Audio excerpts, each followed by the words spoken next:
S কুকিংয়ে সবাইকে স্বাগত। আমি ঝুম্পা বলছি। আমি আর একটা রেসিপি নিয়ে আসলাম। এটা হচ্ছে চিকেন স্প্রিং রোল। এটা বানানোর জন্য প্রথমে আমি 500 মাংস বোনলেস করে নিয়েছি। বোনলেস করে একদম মাংসটাকে ছোটো ছোটো টুকরো টুকরো করে নেওয়া হয়েছে। আর এর মধ্যে আমি দিয়ে দিলাম 1.5 চামচ আদা, 1 চামচ রসুন, একটু গোলমরিচের গুঁড়ো আর লবণ দিয়ে এটাকে আমি মেখে প্রায় 20 থেকে 25 মিনিট এটাকে আমি ম্যারিনেট করে রেখে দেবো। ম্যারিনেট করে রাখার পর তারপরে এটাকে আমি পুর হিসাবে বানাবো, রোলের পুর হিসাবে বানাবো। তো আমি এটাকে কড়াইয়ে তেল দিয়ে দিলাম। তেল দিয়ে এটার সাদা তেল দিলাম। সাদা তেল দিয়ে এর মধ্যে আমি দিয়ে দিলাম চিকেনের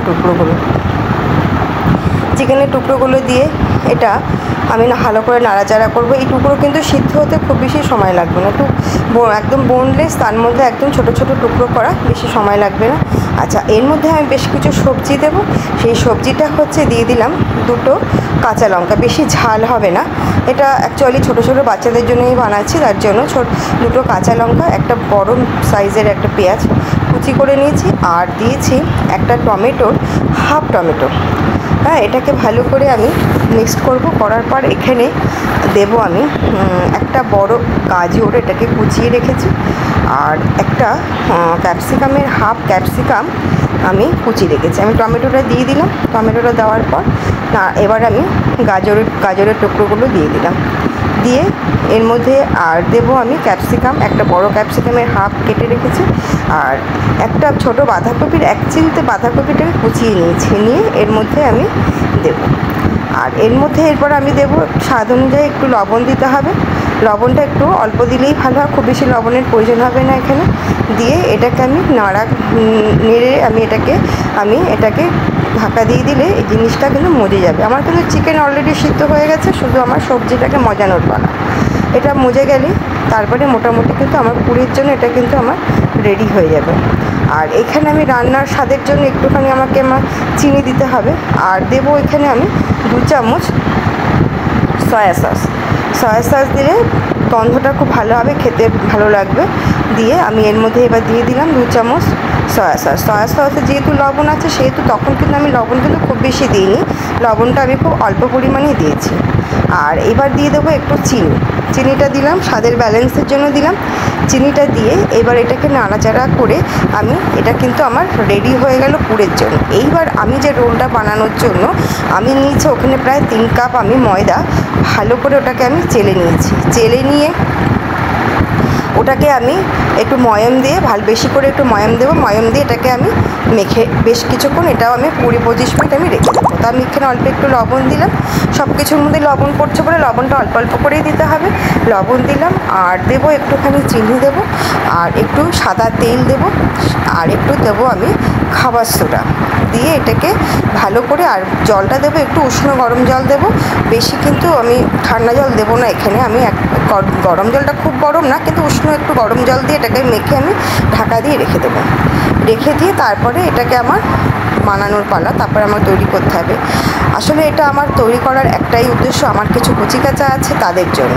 তারা আমার টিচার্স ডে পালন করেছে এবং সেদিনকে আমি ওদেরকে কিছু খাওয়াতে পারিনি। এবার ওরা আমাকে ধরেছে, ম্যাম আপনার হাতের আমি রান্না খাবো, সেই হিসাবে ওদের জন্যই আমি এটা বানাচ্ছি।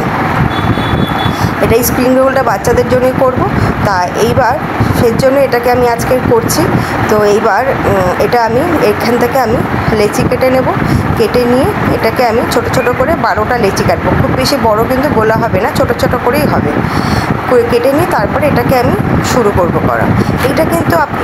এটা কিন্তু আমাদের বিকেলে স্ন্যাক্স হিসাবে আমরা খেতে পারি, খুব ভালো লাগে খেতে।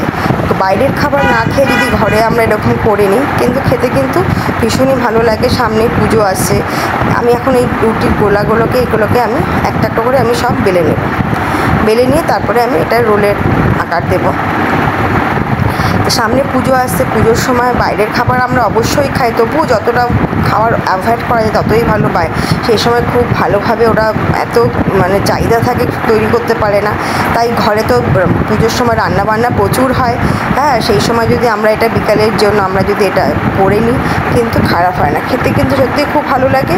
আচ্ছা, এটা আমি এরপরে এই যে রুটিগুলো বেলা হয়ে গেল, এই রুটিগুলোর উপরে আমি একটু কর্নফ্লাওয়ার দিয়ে দেবো, কর্নফ্লাওয়ার ছড়িয়ে দেবো, ছড়িয়ে দিয়ে একটু সাদা তেল এর উপর দিয়ে আমি ঘুরিয়ে দেবো, দিয়ে প্রত্যেক রুটিটা খুব ভালো করে অল্প একটু সাদা তেল দেবো, দিয়ে এটাকে আমি মাখিয়ে নেব। এইভাবে করে একটার উপর আর একটা রুটি দেবো, আর একটা রুটির উপরও সেমভাবে আমি কর্নফ্লাওয়ার দেবো আর একটু তেল দেবো, আবার একটু তেল দেবো, আবার একটু কর্নফ্লাওয়ার দেবো। এইভাবে করে আমি 6টা রুটি এইভাবে করে আমি দেবো, তেলের আর কর্নফ্লাওয়ারের লেয়ার দেবো, আর এভাবে করে আমি 6টা রুটিকে এইভাবে পরপর এভাবে দেবো, দিয়ে এটাকে আমি কিন্তু বেলবো। এটা এখন যে সাইজটা আছে এর থেকে কিন্তু বেলার পর অনেকটা বেড়ে যাবে, অনেকটা বড় হয়ে যাবে, এবং সেই রুটিগুলো হবে একদম পাতলা কাগজের মতো এটা হয়ে যাবে। তো এইভাবে করেই আমি এটাকে রুটি মানে এগুলোকে রোলের রুটিটা বানাবো। বানিয়ে এবার এটাকে এইভাবে করে আমি করে নিয়ে এবার একটা চাটু বসাবো গ্যাসের মধ্যে। চাটুটা খুব গরম হলে এইগুলো আমি দিয়ে দেবো, দিয়ে এটাকে আমি 3-4 মিনিট ধরে যদি আমি সেঁকে নিই তাহলে কিন্তু এপাশ আর ওপাশ যদি করে নিই তাহলেই কিন্তু মোটামুটি আমার হয়ে যাবে। তারপরে একটার পর একটা কিন্তু লেয়ার পুরো খুলে আসবে। এই নয় যে এটা একটার পর একটা রুটি দিচ্ছি বলে এটা বেলে দেবো, তারপর এটা একসঙ্গে দলা পাকিয়ে দেবে, তা কিন্তু হবে না। একদম সুন্দরভাবে পাতলাভাবে এই রুটিগুলো কিন্তু উঠে আসবে। আর তারপরে তার মধ্যে আমি পুর ভরে এটাকে আমি তেলের মধ্যে ভাজলে কিন্তু আমার স্প্রিং রোল রেডি। এটা চিকেন দিয়ে করা যায়, এটা ভেজ করাও যায়, হ্যাঁ, যেটা যেভাবে খেতে পারে। অনেকেই আছে যেটা খেতে পারে না চিকেন দিয়ে, তাদের জন্য অন্য কিছু দিয়ে করা যাবে। সেটাও আমি পরে আমি শেয়ার করব। এটা আজকে আমি চিকেন দিয়ে করছি, এটা বাচ্চাদের ডিমান্ড, তাই আমি এটা চিকেন দিয়ে বানাচ্ছি। বাচ্চারা একটু চিকেন খেতে ভালোবাসে তো, হ্যাঁ, তাই ওদেরকে খুশি করার জন্য এটাকে আমি চিকেন দিয়ে আমার বানানো। দেখুন রুটিগুলো কতটা বড় হয়ে গেছে, অনেকটা বড় হয়ে গেছে।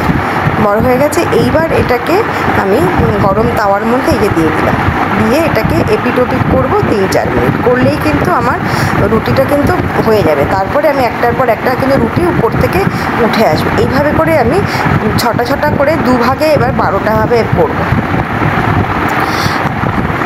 দর্শক বন্ধুরা, আপনাদের কাছে আমার অনুরোধ যে আপনারা এইভাবে করে রুটিগুলো করে দেখবেন। যদি এইভাবে করে স্প্রিং রোলটা বানিয়ে দেখবেন, চিকেন স্প্রিং রোল বানিয়ে দেখবেন। যদি ভালো লাগে অবশ্যই আপনারা আমাকে শেয়ার, কমেন্ট এবং পাশে থাকা বেল আইকনটি প্রেস করবেন এবং সাবস্ক্রাইব করবেন।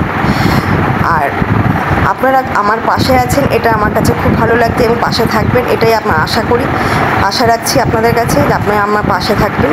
তো এই দেখুন আমার কিন্তু রুটিগুলো কিন্তু হয়ে গেছে, একটার পর একটা রুটি কিন্তু এইভাবে করে উঠে আসছে। কত সুন্দরভাবে রুটিগুলো কিন্তু উঠে এসে পাতলা, দেখেছেন কতটা পাতলা, একদম এপাশ ওপাশ দেখা যাবে, এত পাতলা হবে। এইবার এটাকে আমি এইভাবে করে এইবার আমি পুর দিয়ে আমি কিন্তু একটা করে এভাবে করে ভেজে নিলেই কিন্তু আমার রেডি হয়ে যাবে। আর এই পুরটাকে একটু আটকানোর জন্য আমি একটা বাটিতে একটা ময়দা একটু মোটা করে একটু গুলে নেব, গুলে নিয়ে এটাকে আমি আঠা হিসাবে এটাকে আমি কাজে লাগাবো। দেখুন এটাকে আমি এইভাবে করে দিয়ে শেপ দিচ্ছি, এইভাবে করে মুড়ে এটাকে এইভাবে করে দিয়ে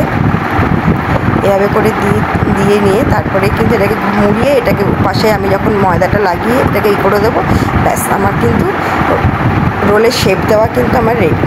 এবার শুধু ভাজলেই এটাকে গরম ভেজে যদি টমেটো সসের সঙ্গে খাওয়া যায় সত্যিই খুব ভালো লাগে খেতে।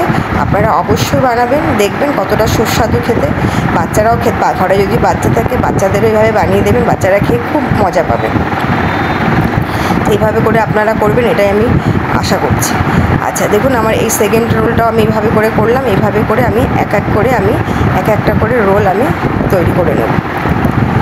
করে নিয়ে এটাকে আমার ভাজলেই এটা আমার মোটামুটিভাবে এটা আমার রেডি হয়ে যাবে। মোটামুটি কিন্তু দেখুন এটা এইভাবে করে সবকটা রোলে আমি এইভাবে করে আমি মুড়িয়ে নেব। এইবার গ্যাসের মধ্যে তেলটাকে খুব গরম করতে হবে, গরম করে আগুনটা কিন্তু একদম মিডিয়াম ফ্লেমে দিয়ে দিতে হবে, নাহলে কিন্তু উপর থেকে খুব তাড়াতাড়ি লাল হয়ে যাবে, তাহলে ভাজাটা কিন্তু ঠিকঠাক হবে না। তেলটা গরম করে নিয়ে তারপর ফ্লেমটাকে মিডিয়ামে দিয়ে এটাকে ভাজলে কিন্তু মোটামুটি খুব সুন্দরভাবে ভাজাটা কিন্তু হয়ে যাবে। দেখবেন কত সুন্দর একটা ভেতরটা থাকবে মাংসের পুর, আর পুরটা থাকবে বেশ খাস্তা, খেতে কিন্তু ভালো লাগবে। তো অবশ্যই আপনারা এইভাবে বানাবেন, এটাই আমি আশা রাখছি। আপনারা ভালো থাকবেন, আমিও ভালো আছি।